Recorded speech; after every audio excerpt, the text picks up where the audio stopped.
And so I'm delighted to invite Dr. Chris Friedrich. Chris is a Professor Emeritus in History at the University of British Columbia. He retired in 2018 after 45 years of teaching European and world history. And today, Chris will discuss the bubonic plague and COVID-19, two diseases in contrast. And so, Chris, I will release the screen for our viewers to meet you. Thanks, Aideen, and hello to all of you from my house to yours. You know, we are all talking about COVID-19 these days, but this is by no means the first time that the world has experienced a devastating epidemic or pandemic. Human beings have been dealing with pandemics and epidemics for millennia.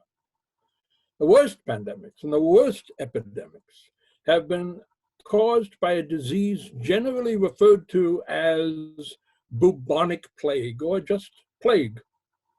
And we can learn a lot by comparing some episodes of bubonic plague in the past with what we know or think we know about COVID-19 in the present. Of course, we're all experts on COVID-19 now. I can't claim to know more than most of you about this very troubling disease, but I do know quite a bit about the bubonic plague. My own area of expertise as a historian has been the history of Europe in the 16th and 17th century, which was a time when bubonic plague was the most serious medical problem in Europe. So the plague is something I often confronted in my research, and it's also something I very frequently described to UBC undergraduates in my courses in European or world history. In the next half hour, I'm going to primarily talk about bubonic plague, especially what people thought about it and how they tried to deal with it. But at the end, I will systematically compare the main aspects of bubonic plague with what we know about COVID-19 and how we are dealing with it. Now, I want to show you some images, and this means about, I hope not more than about 10 minutes of technology as I attempt to get the slides onto the screen and get them maximized so that we see, and you should see me someplace. I'm not there. Perfect. Thank you, Chris. So, and thanks, Aideen. So here's the first slide, and these are the topics I plan to talk about. What is introduction, and what is bubonic plague, and how extensive was it in early modern Europe, and how did people in Europe react to it, and then compare the plague to COVID-19. Now, I've actually done most of the introduction already, but I want to add one more very important point. People in pre-modern Europe knew all about the symptoms of bubonic plague, but they did not know what caused it. And they could not possibly be expected to know what caused it. Bubonic plague was caused by germs, specifically bacteria. But nobody had ever seen or even imagined a bacterium. Not until microscopes were invented in the late 17th century did or could anyone even know about the microorganisms that exist in the human body. And it took another 200 years before scientists made any systematic correlation between those organisms and specific human diseases. So in their day, while they knew much about the symptoms of bubonic plague, there were many things they don't know about it, they didn't know about it, that we do know. Because we actually know a lot about the bubonic plague, and we know what causes it. It is caused by a bacillus. A bacillus is a very broad category of bacteria. It's caused by a bacillus known as Yersinia pestis. It was named after a Dr. Yersin, who identified it under the microscope and linked it to cases of patients who had from whom these samples had been taken, and realized that what they were suffering, bubonic plague, was associated with this particular bacillus, which was given in the name Yersinia pestis. Now, plague still exists today, but it is not very widespread in the modern world. And when it is, or if it is diagnosed in time, and it mostly is, but sadly not in every single case, if it is diagnosed correctly in time, then it can be dealt with efficiently and quickly and successfully with antibiotics, which of course themselves did not exist until the 20th century. So what exactly is plague? Plague is actually primarily a disease of rodents, particularly rats. And many rats are covered or frequently visited by fleas, and the fleas bite the rat, and if the rat has the plague, they ingest the bacteria. And then if the rat dies, the flea normally looks for another warm body to inhabit, and that might be a nearby human being. So the flea bites the human, the bacteria from the flea bite enter the human, and the human being gets the disease. Now, there are three types of bubonic plague. Well, I want to correct that. There are three types of plague. The bubonic plague form. The bubonic form occurs when the bacteria that have entered the body spread in the lymphatic system, leading to horrible swellings called buboes in the armpits or the groins or other parts of the body. And this in turn leads to intense pain, high fever, often delirium, and in most cases in societies with antibiotics, within a few days, it leads to death. Pneumonic plague, and that should be a form of plague of particular interest these days. Pneumonic plague occurs when the same bacillus enters not the lymphatic system, but the respiratory system. Once the bacteria get into the lungs, they spread very quickly, soon making it impossible to breathe.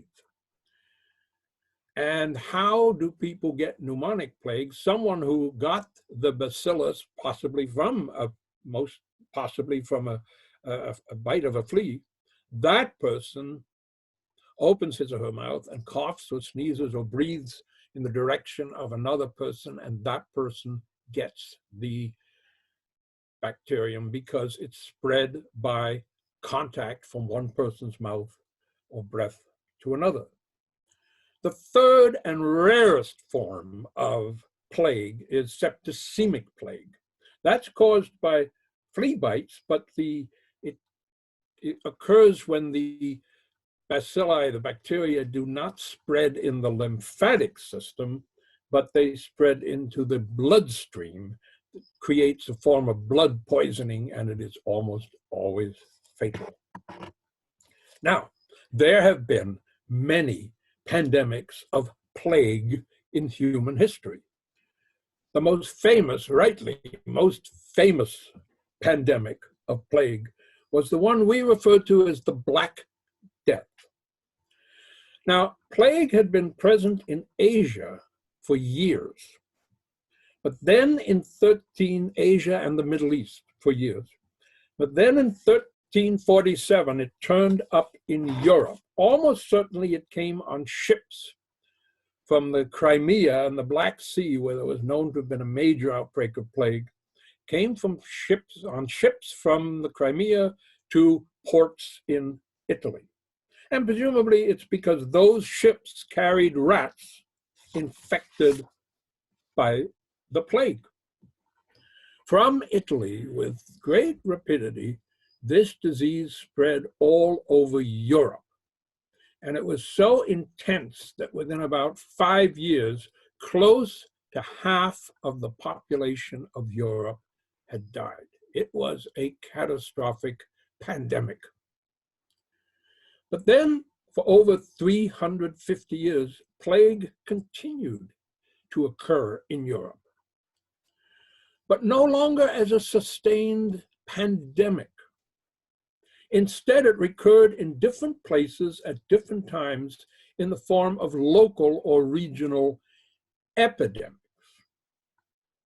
But this disease certainly traveled from place to place.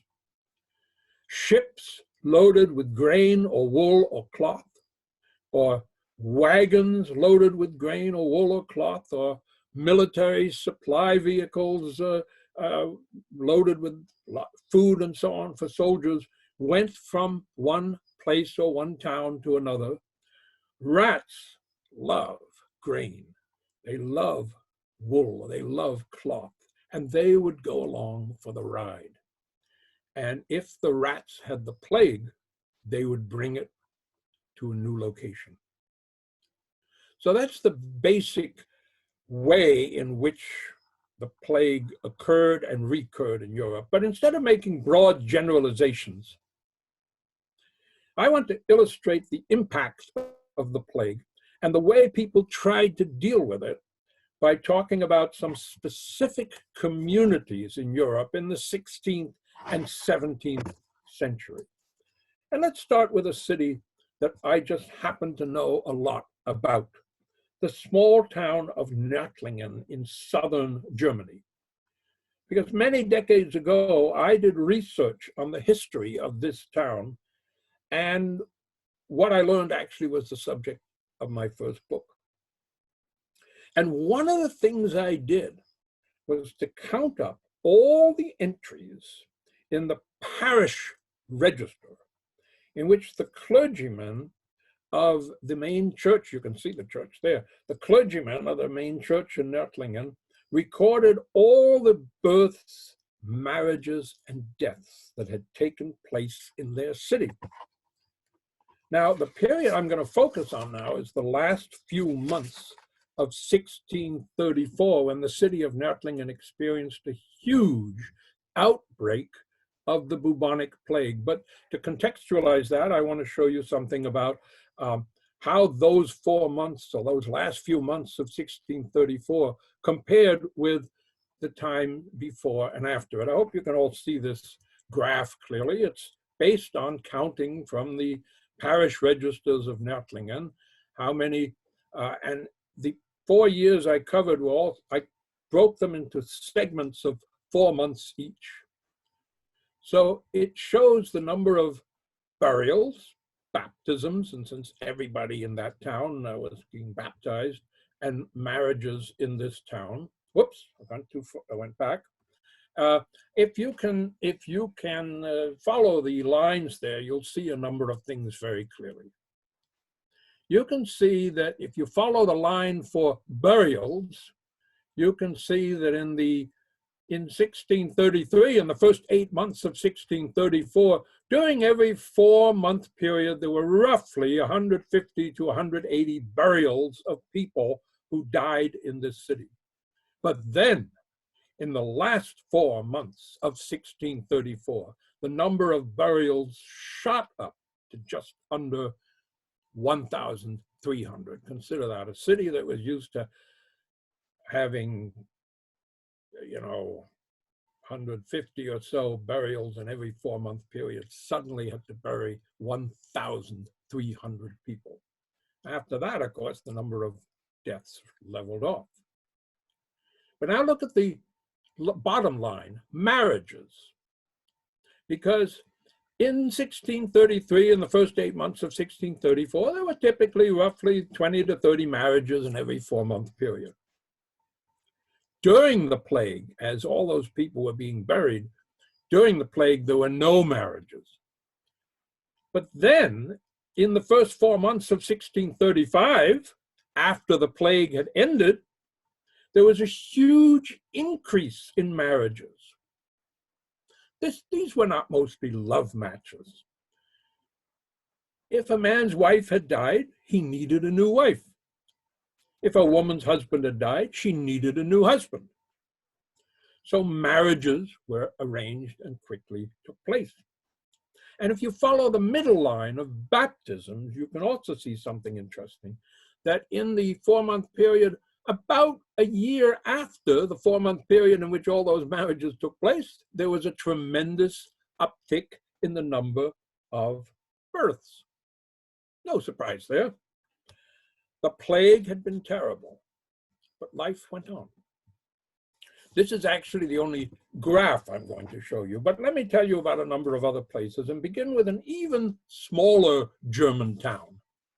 This is the town of UELZEN in northern Germany, a much smaller town. Normally about 30 people in UELZEN died every year. But in 1566, 297 people died.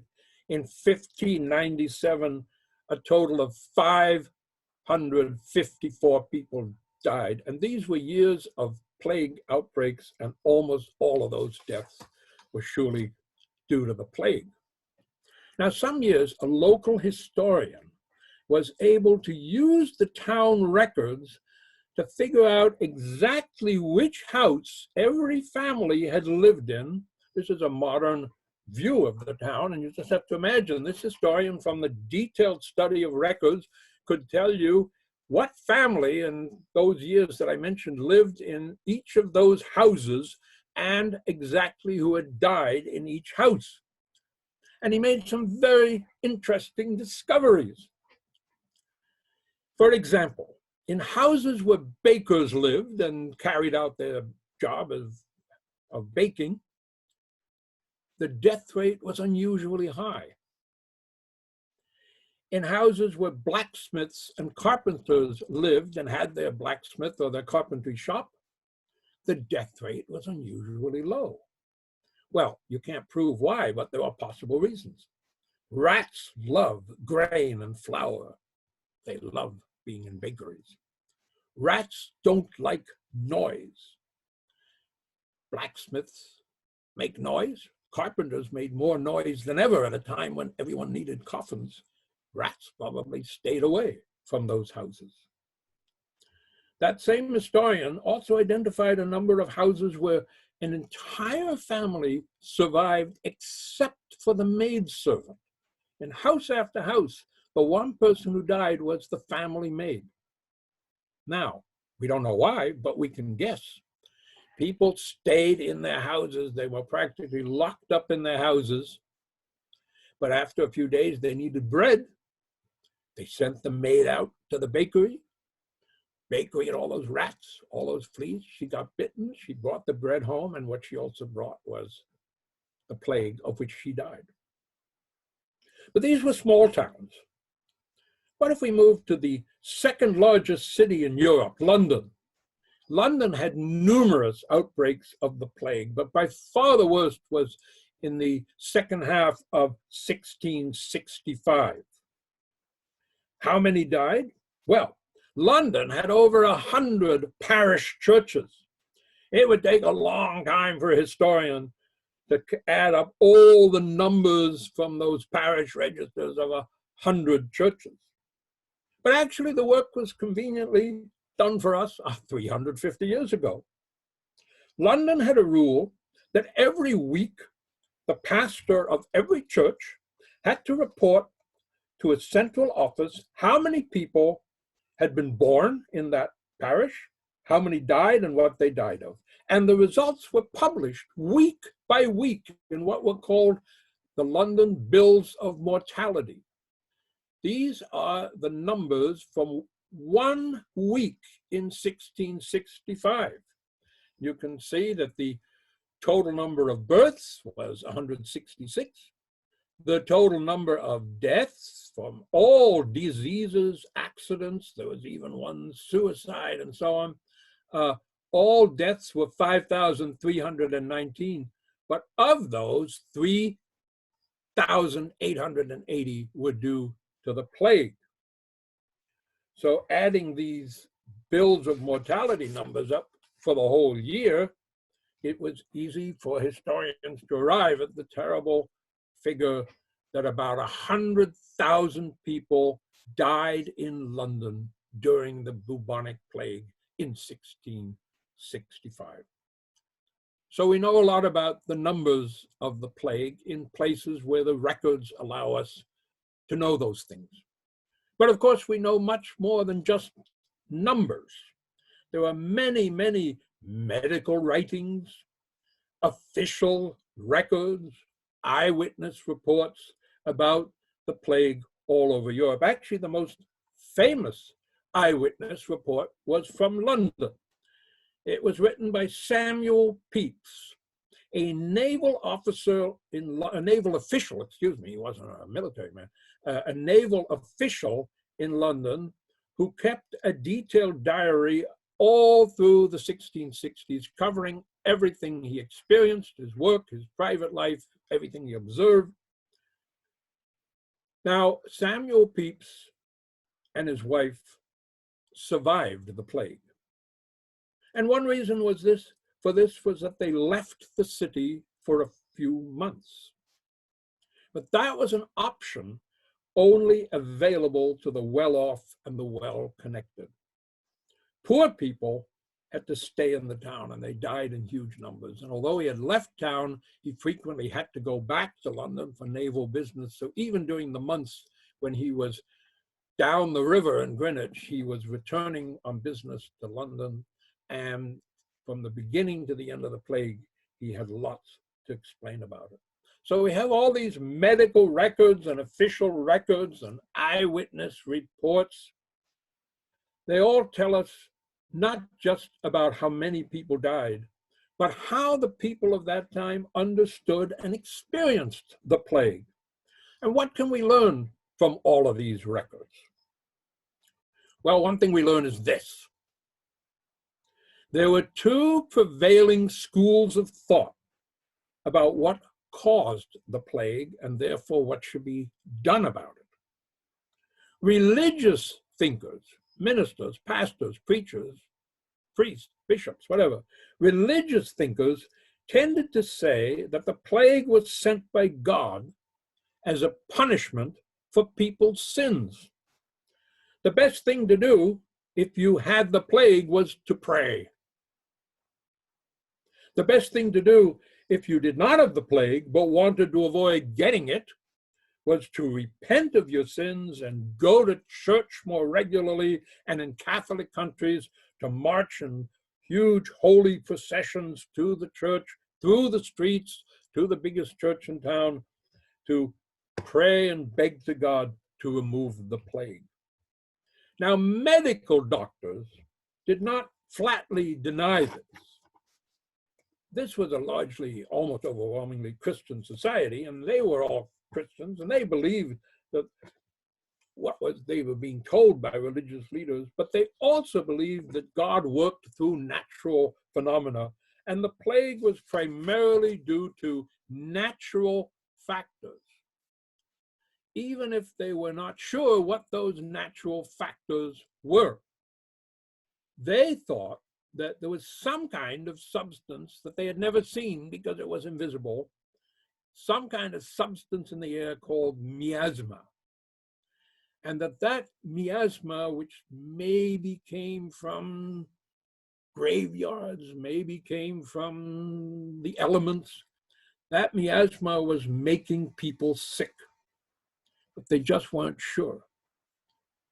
But to prevent cases, I should say that because they really didn't know what caused the plague, although they recommended various things, because doctors always do, they really had no meaningful treatments for people who'd gotten the plague. But to prevent cases from spreading, they made certain recommendations. What we would today call social distancing. Ships and wagons and travelers from other cities which had already had the plague should be stopped from entering your town. Everyone should stay in their houses. Homes in which one person had the plague should be quarantined. Nobody to go in or out. All the plague victims should be shut up in so-called pest houses on the outside of the town. Now, government authorities almost always tried to enforce exactly these regulations, but it was very difficult. An example of how difficult it was, one very clear example comes from the little town of Montelupo in Italy, Montelupo was just 12 miles from Florence, and in fact, it was ruled by the government of Florence. When the plague broke out there, the authorities in Florence appointed the most respected man in Montelupo, who was the prior or abbot of a big monastery, to be in charge of plague management and to carry out all the usual rules. No people from outside the town to be allowed through the city gates to get inside. No large gatherings to take place. People who had the plague to be taken quickly away to a pest house that was set up just outside the town walls, and so on. But the plague continued. Finally, the priest of the main church of the town, who didn't consider himself under the authority of the abbot of the monastery because the church was run a little differently, he announced that a few days later, everyone in the town, and as many people as wanted from the surrounding villages, should come to the town, gather in the marketplace, participate in a huge procession, and march to the church to pray to God to lift up the plague and take it away from the city. The authorities were furious about this, but they were unable to stop this huge public gathering. And in fact, it made no difference either way. The plague continued for a few more months and then finally died out. All over Europe, eyewitness reports show that social cohesion and cooperation was severely challenged when there was an outbreak of the plague.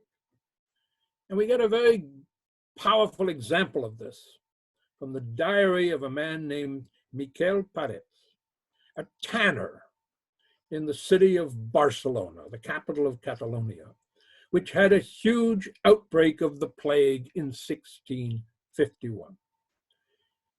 In the course of just a few weeks, Parets' wife and 3 of their 4 children died of the plague, but he kept writing his diary, which is eventually published in Catalonian, in Catalan, in Spanish, and even in English.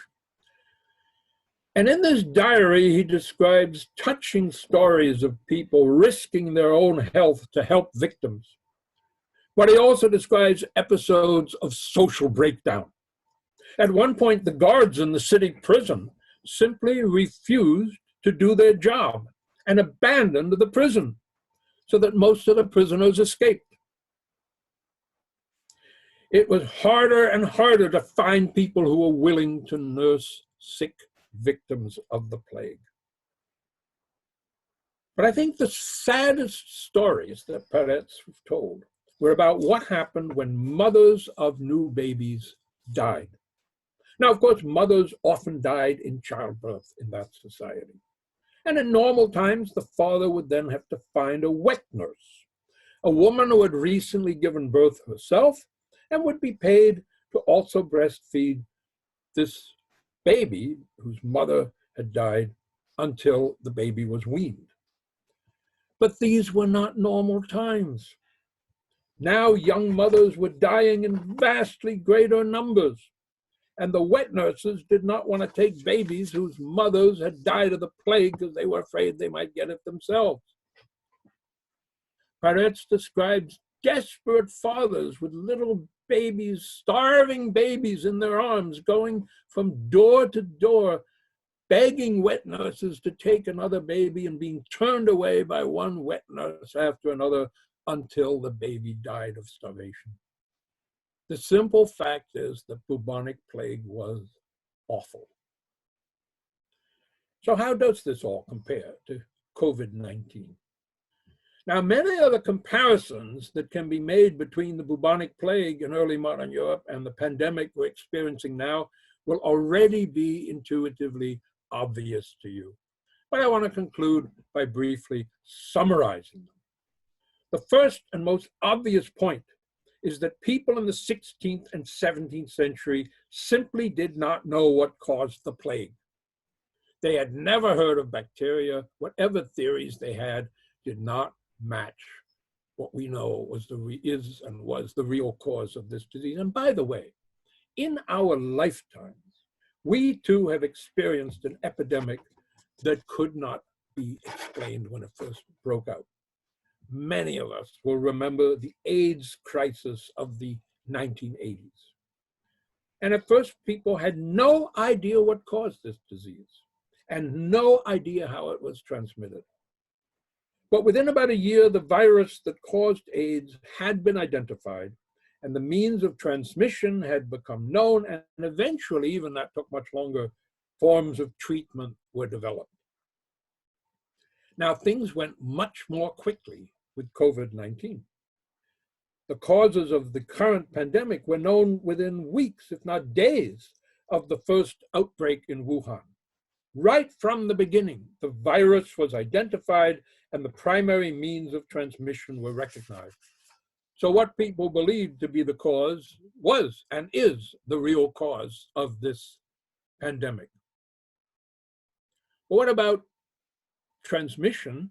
Of course, because people didn't understand the role of the rats and the fleas in transmission of the plague, they came up with a lot of theories, and some of them were not irrelevant because some plague was transmitted in the pneumonic form. But they believed plague was transmitted by human-to-human contact, by breathing unhealthy air, by contact with goods arriving in wagons from other cities, by touching or dealing with infected clothing. These were some of the means that they believed transmitted the plague.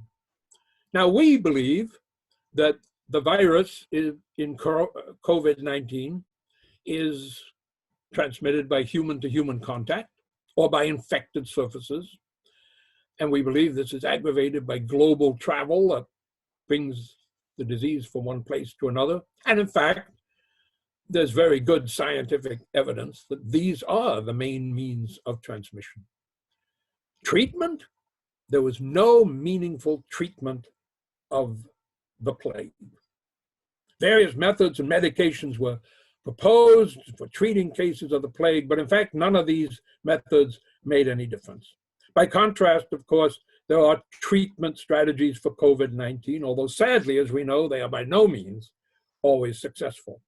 But they are based on medical criteria, and certainly many lives have been saved by oxygen infusion and by other medical interventions. But of course, the primary concern is to prevent it from spreading further. In this regard, many of the strategies we have become used to in recent months are remarkably similar to those that were applied to the bubonic plague. Reducing travel, staying inside at home, social distancing. The difference is that unlike the plague, the strategies being proposed now really do have a strong relationship to the actual causes and transmission patterns of this disease. We know that droplets from one person's mouth or nose to another person's mouth or nose are in fact the greatest danger. And because we know that, that is exactly why, instead of gathering in some large room to hear what I have to say and then ask about it, we are sitting in our separate homes, but we can communicate with each other. I hope you found some of what I said instructive and interesting, and I hope you will have some comments, or better yet, some questions about all this once Aideen has set up the system for displaying and getting me to respond to those questions. Thanks for your attention. Thank you, Chris. That was so interesting. And yes, the questions have been coming in. So I'm going to move over to our question and answer platform. And I'm just going to repeat the details for our Q&A platform today, just in case people want to come in now. If you want to open a new tab in your browser and type slido, slido.com, and the event code today is EXL507.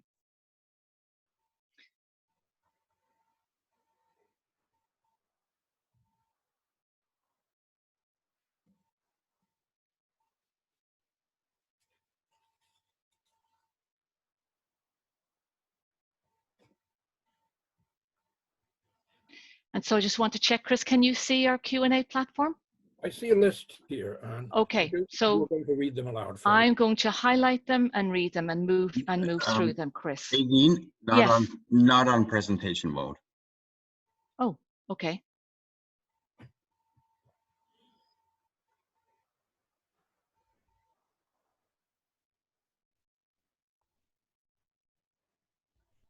Is that Dan? Do you see that? Not yet. No. Not yet. Okay. Just sorry.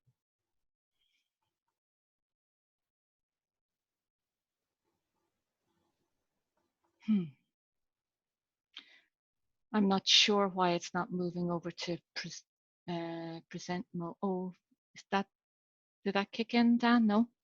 Not quite yet. Not yet.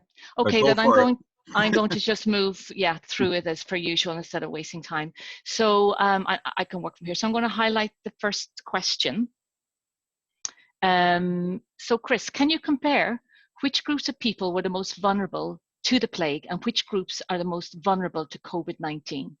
Yeah, thanks. That is a significant difference because the main point here is that we know that it's primarily older people and people with underlying conditions that are characteristic in the older years of life, diabetes and especially respiratory conditions, asthma and so on, tend to be the most vulnerable to COVID-19. It seems to have something to do with younger people generally, not always, of course, and there have been awful cases, but younger and middle-aged people being more resistant to this particular viral disease.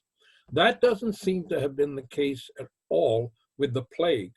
The victims of the plague did not have any systematic correlation with age, gender, or the like. From babies to older people, they were all victims. But there was one very strong correlation. Poor people died in much greater numbers than well-off and rich people.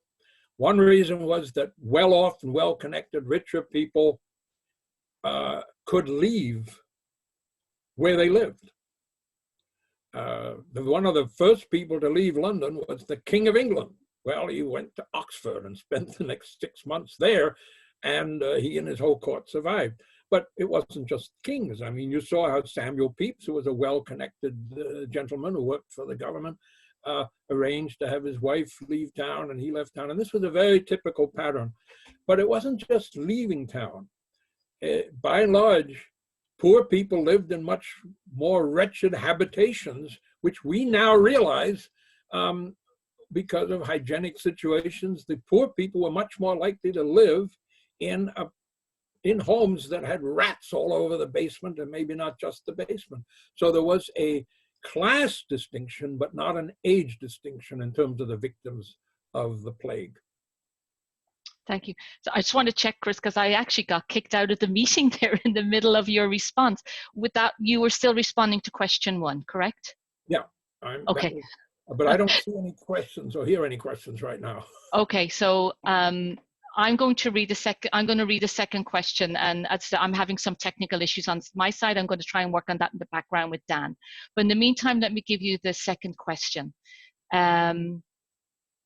This one came in earlier. What are rodents and bats often the culprit causing pandemic? What are what?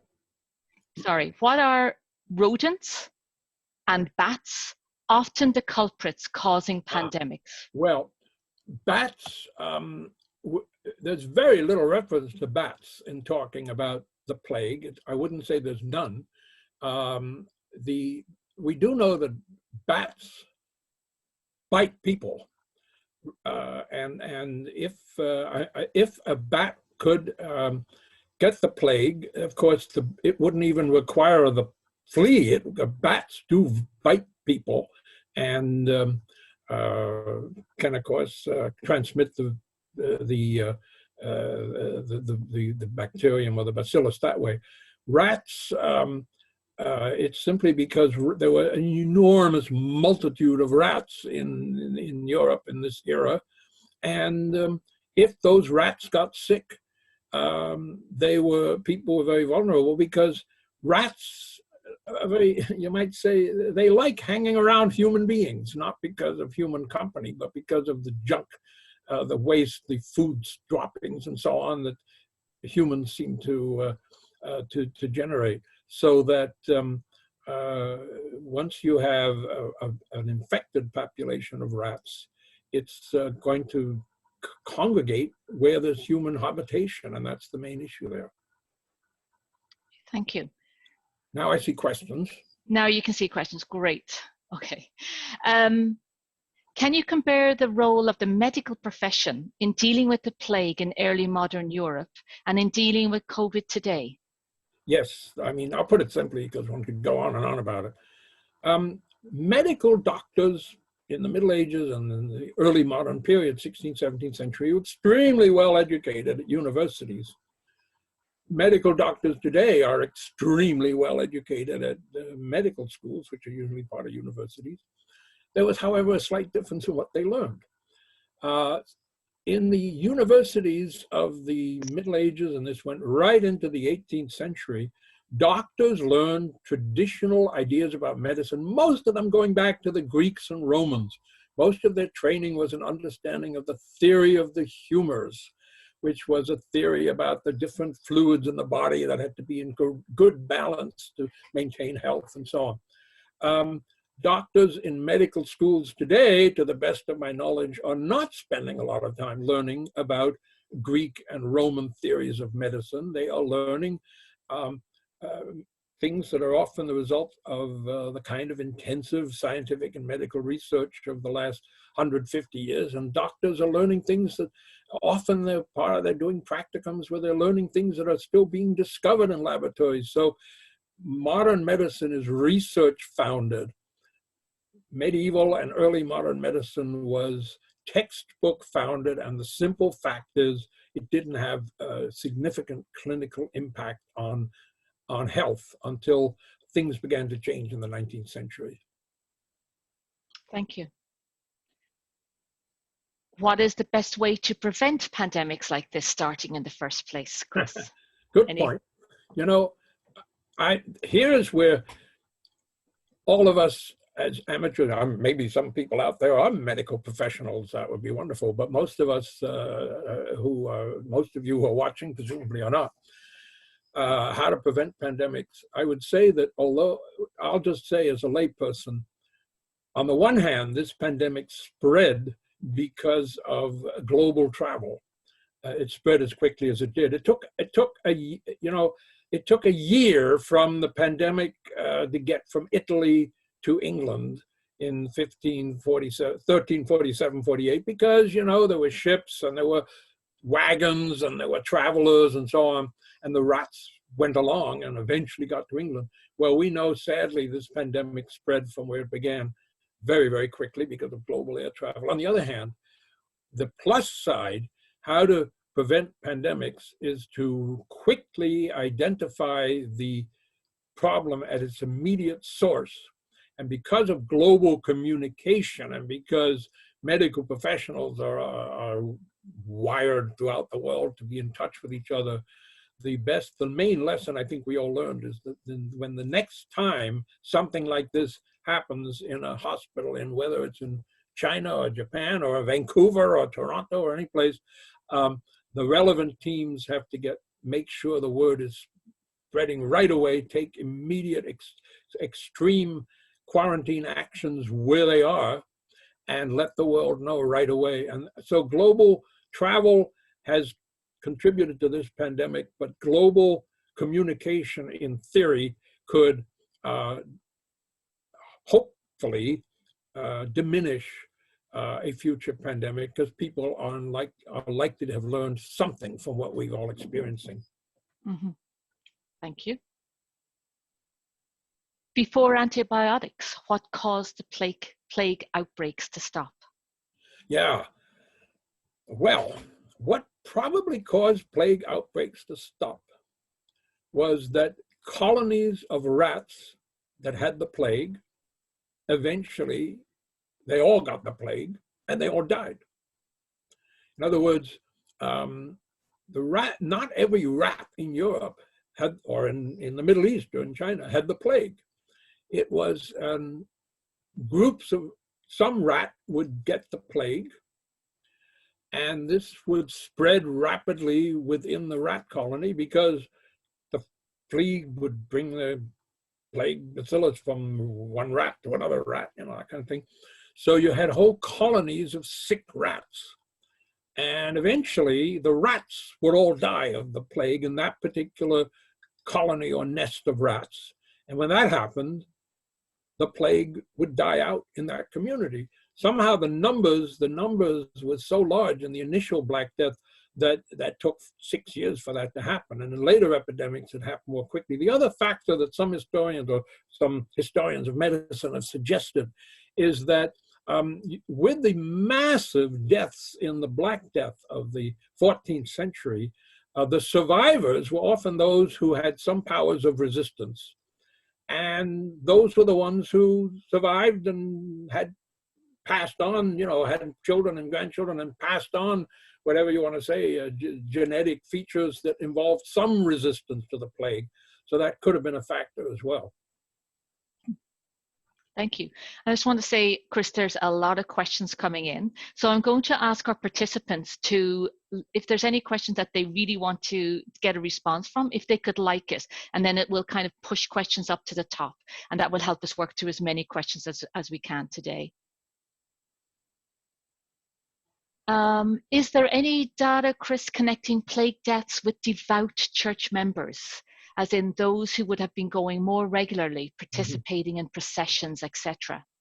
Yeah, that's a very good question. And I do not know of, and I got to tell you, this is a huge field of research, I don't know of any evidence that suggests that devout church members either had more or less deaths of the plague. You constantly hear about, you know, ministers and so on, priests and so on who died of the plague. There were some touching stories of very devoted, you know, monks and nuns who went to the pest houses out of religious duty and nursed people of the plague until they themselves caught it and died. And but I would say that I don't think that anyone who has studied these episodes of processions and gatherings and church services and special prayer services has successfully indicated that either more people died because they were gathering in churches, or fewer people died because of reasons that might have occurred, you know, been interpreted a certain way by very devout people in the 17th century. But I don't think that there is much correlation that's been established. Certainly in the one little case I mentioned in Montelupe, Italy, the basic finding of the historian who worked on it was that the rate of infections neither rose nor fell significantly after that procession, that gathering had taken place. Okay.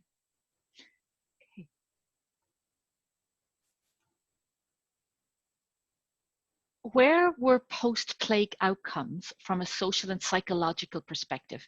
Can you talk about scapegoating? Scapegoating is very interesting, and I actually saw two questions down. I'll combine my answers. Someone asking about mentions that the Jewish population in Barcelona were blamed for the plague and persecuted. So this is basically the same question about scapegoating. Mm-hmm. The interesting thing is that in the Black Death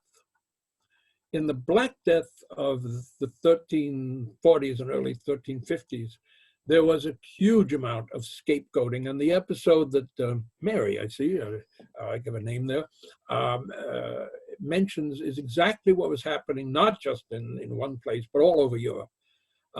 There was a profound anti-Jewish, what we would call anti-Semitic sentiment in Europe. Europe overwhelmingly Christian. The Jews refused to become Christians because they had their own religion, and this was a subject of enormous resentment and hostility. And when the plague broke out, there were horrible episodes in the period of the Black Death of people saying the Jews must have done it. Jews hate us Christians, they must have done it. There was an idea that the Jews poisoned wells and so on. There were horrible things, and Jews were horrendously rounded up and in some cases forced by torture to confess and burnt at the stake, and horrible things happened because Jews, it was primarily Jews, there were other scapegoats, but primarily Jews who were scapegoated all over Europe. Interestingly, in the 16th and 17th century, the scapegoating element was not significantly, did not significantly recur.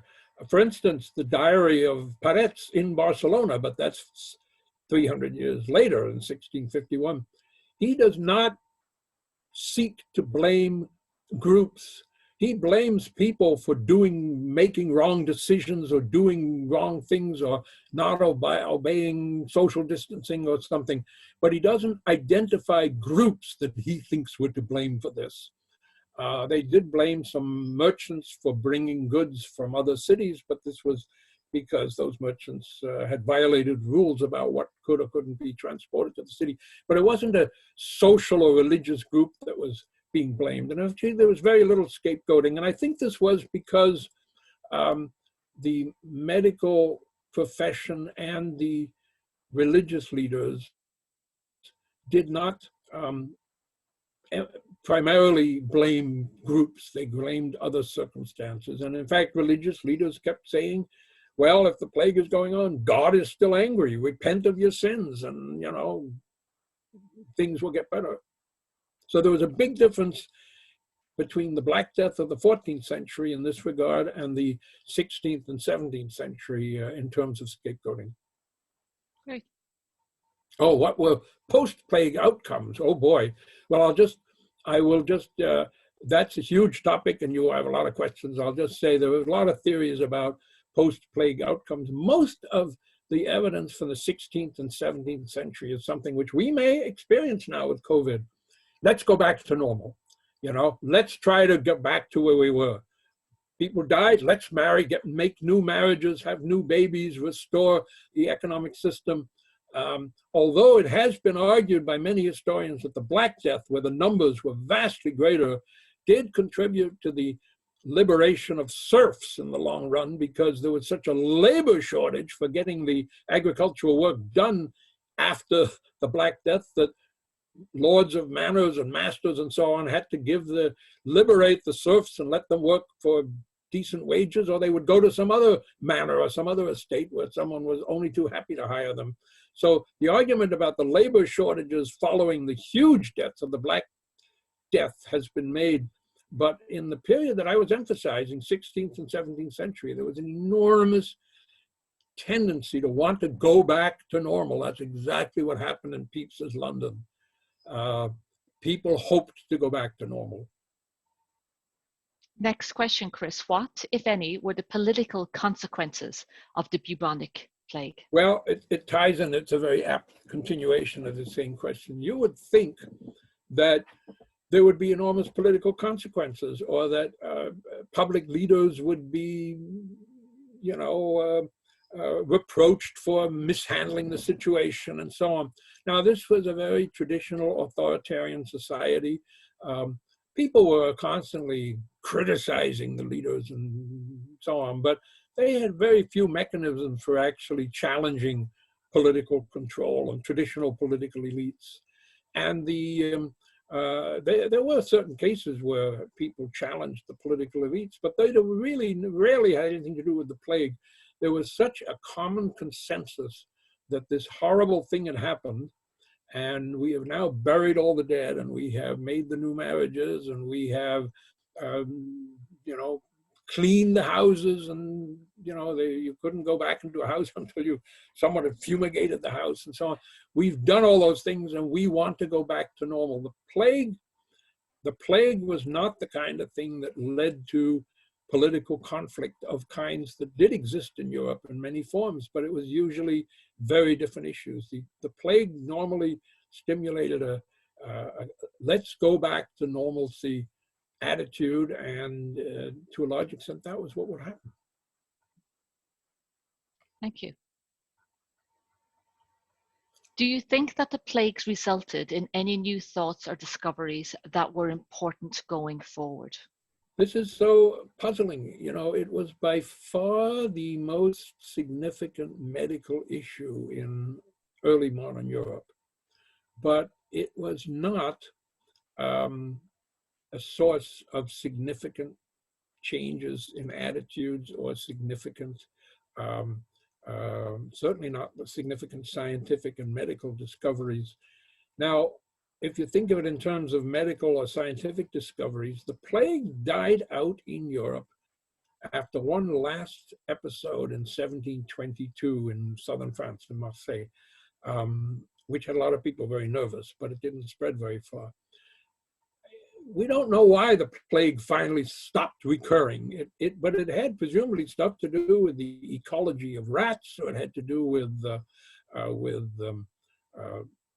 climate conditions that changed the frequency with which rats gathered in places where there were lots of humans. People have argued that more houses were built in ways that made them less attractive to rats and so on. Very little evidence for that. In the 18th century, there was a very significant beginnings of a medical advance, and it was the idea of vaccination. And it was tied in with a disease that did not end, which was smallpox, which was not as devastating as the plague, but it was extremely widespread. It continued right through the 18th century, and it was smallpox that stimulated, through Edward Jenner and so on. I won't tell the whole story of how vaccination was invented, but it was smallpox that actually, where someone came up with a solution or a partial solution to the smallpox problem, that led to one of the most significant scientific advances and was one of the bases for the really big medical science advances of the 19th century. Plague did not play that role. Mm-hmm.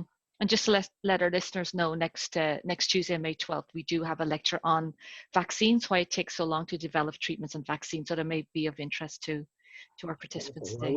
It's great if one can make connections between these different lectures. So, Chris, what was the economic, and actually looking at time, it's now 2 o'clock. So we'll work through the questions. I seem to have a list of 13. Yeah. So we'll move on. What was the economic? I'll do my best, which is very hard. People in my line of work can keep a prepared talk to a time limit, but keeping answers short is very hard. But I'll just say the economic impact. Actually, I gave one example. The people normally, historians say that the Black Death had a significant economic impact in the way that I just mentioned. But I would say that the economic impact of the plague in early modern Europe, in the various places I mentioned, and the countless other places that had the plague, was there was, as soon as the plague died down, the gates were flung open, the merchants were encouraged to come back, and the economic impact was, when you have a large mortality, you have, to be quite blunt about it, you have the resources for recovery, because when a lot of people died, what they had, what they owned, their shops, their businesses, their assets are inherited, sometimes by a smaller number of people. And those people now have resources for building up their businesses, building up their crafts. If you've inherited a little, craft shop, a shoemaking shop, and from 2 different uncles, because both of them died and you were the heir, you now have a double-sized shoemaking business, and things go up. That was exactly what I discovered. It was in some of the cases that I looked at, that large devastation, of large amount of deaths, whether from plague or from warfare, and often they went together, would often be followed by economic recovery, because you had a smaller number of people inheriting, quickly remarrying, quickly making new connections. So the economic impact of the plague was not always as negative as you might think. Interesting. Very interesting. During the plague, how long would social distancing typically last? Yeah, this is exactly, of course, exactly the question that we think about today in connection with COVID, and that they thought about. People got impatient and they broke rules, and the rules got harder to enforce, and this depended enormously from one city to another, and it often had to do with whether the authorities were effective in maintaining order and maintaining their own authority. Sometimes when authorities left, there was a small town in England where, in Exeter in southern England, where in 1625, most of the city council and the mayor just left town. And one brave man stayed in town and became the acting mayor and said, I'm going to make you follow the rules. But the simple fact is that this was not a universal pattern. How long social distancing lasted and whether it lasted till the end of the plague depended enormously on the social and political texture of an individual community. So with the time available, I'd better not try to make generalizations. Great question. Not a better question than answer. No. What lessons can we learn from how communities responded to the plague? Like your social distancing you just mentioned. Yeah, well, I think that one thing that we know from the plague in early modern times is the enormous influence of rumors. People, I mean, you see this in something like Pepys's diary and in all these other sources. I heard someone say something who said something. I heard a rumor that someone says that his brother said that he heard from his uncle, you know. So, what we can learn from the plague cases is the enormous power of rumor. And the fact is, we have all of these means of communication, and we have too many means of communication. They had very rudimentary newspapers and so on. We have the opposite. We have staggering amounts of media, competing media in all the different forms. And you know, the role of rumors is just as powerful today as it was in places like London and Barcelona in the 17th century. So what I would say is the power we have to be aware of, the enormous role played. When you have a president of the United States who hears something on TV about, you know, using disinfectants and as medical devices, that's a classic rumor. That's the kind of stuff they talked about in London or Amsterdam or wherever in the 17th century. And I think political leaders in that society were doing a better job of not responding to rumors than certain people in the in the current pandemic. Mm-hmm. Very quickly, I just see a question below that one of our listeners is asking about a rumor. Is it true that the plague lives under the ice? Is this a rumor, a hoax? Do you know anything about that? Lives under the ice. You know, it's that over a winter, the rats or something would be congregating under the ice. It doesn't sound very plausible to me in terms of the main forms of plague transmission, although in fact, I would say that the plague often followed seasonal patterns, and those seasonal patterns had something to do with the pattern of rats and reproductive periods of the year where the rats were more likely to reproduce. It also, fleas go in cycles. There are, you know, monthly cycles where there's more fleas and less fleas, but and there are not too many cases where plague went in a particular community, lasted more than 1 year. Not unknown, but it was more like a case of a return of, or a new episode of the plague might come. That happened in Barcelona. They thought they were finished with the plague, and 2 years later there was another outbreak. But it doesn't mean that the conditions for the plague, now there was probably less ice in Barcelona than some other places, but it doesn't mean that conditions for the plague routinely somehow were likely to last through the winter. But this is a question, that's just my instinctive feeling of how one should answer that question. And staying on the lovely topic of rats, how is it that a rat can carry a virus but not suffer death? Does that make the rat immune? I would say the rats carried the virus. And keep in mind what we know about rodents. They have very rapid reproductive cycles. And the plague, I would say a rat that had the plague was eventually going to die. But it may be that in rats, I mean, the typical plague victim died within a week. It's quite possible that rats had a little more tolerance and the plague lasted longer in the rat. But the real point was there's a lot of rats, and in the before that rat dies, the flea, you know, when the rat's dying, the flea jumps off the rat and finds a live rat to nest in. And because rodents have a very rapid reproductive cycle and produce huge numbers of new rodents, you could have a colony of rats where a lot of rats were dying of the plague, but enough of them were there to keep that colony of rats still plague infested for a good many months. Mm-hmm. Mm-hmm.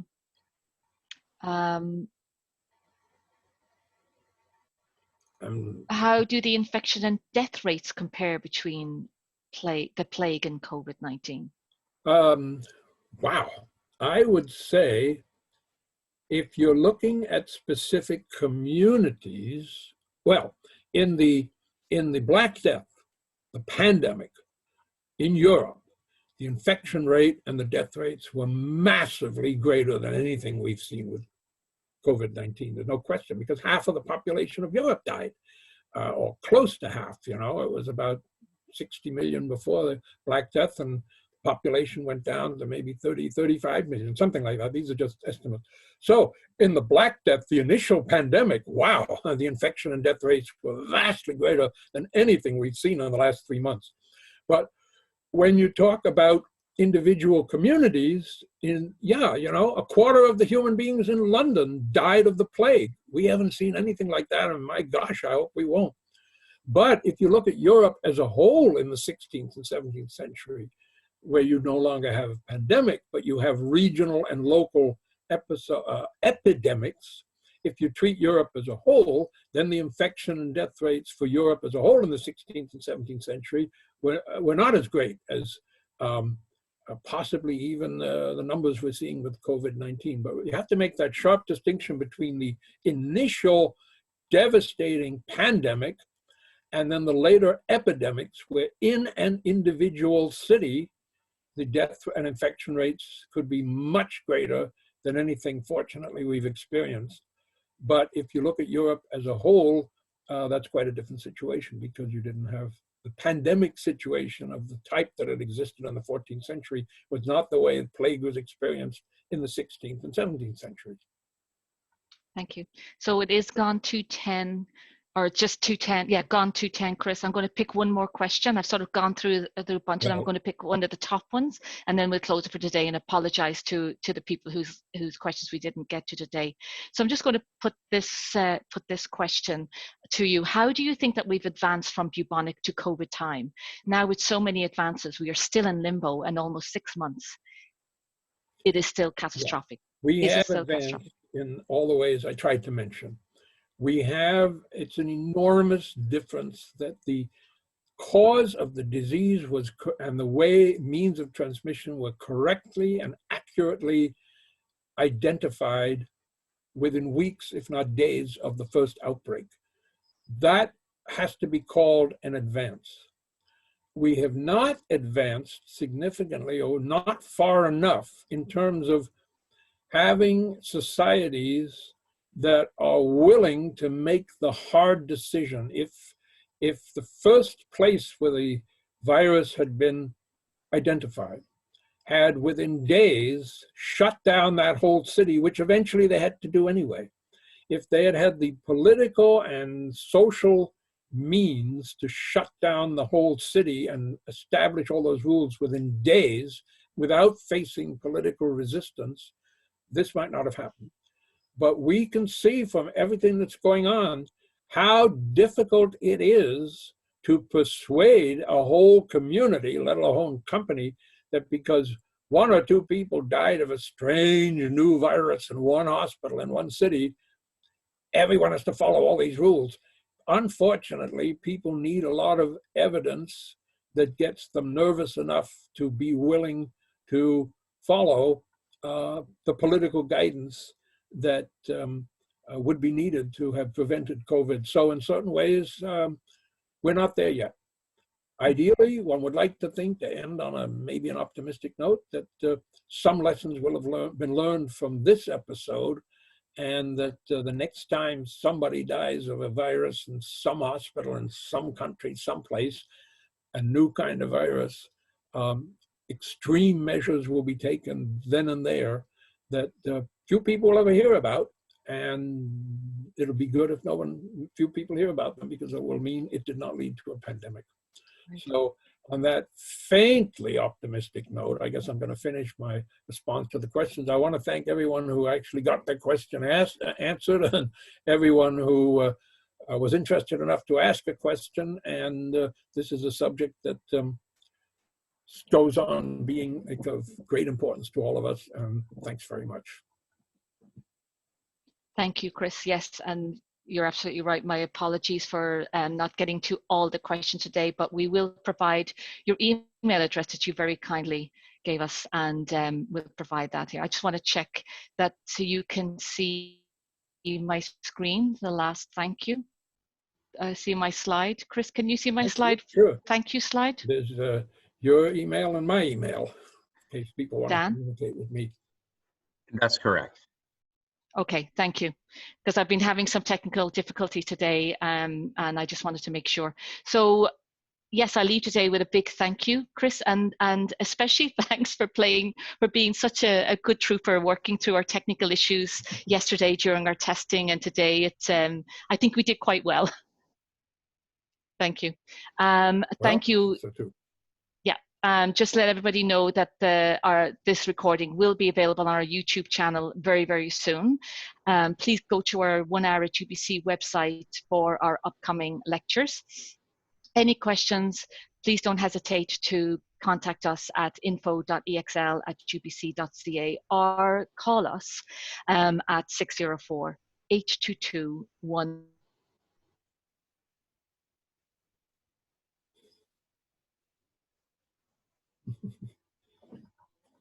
1444 44 and at mail. I've lost you. Hello.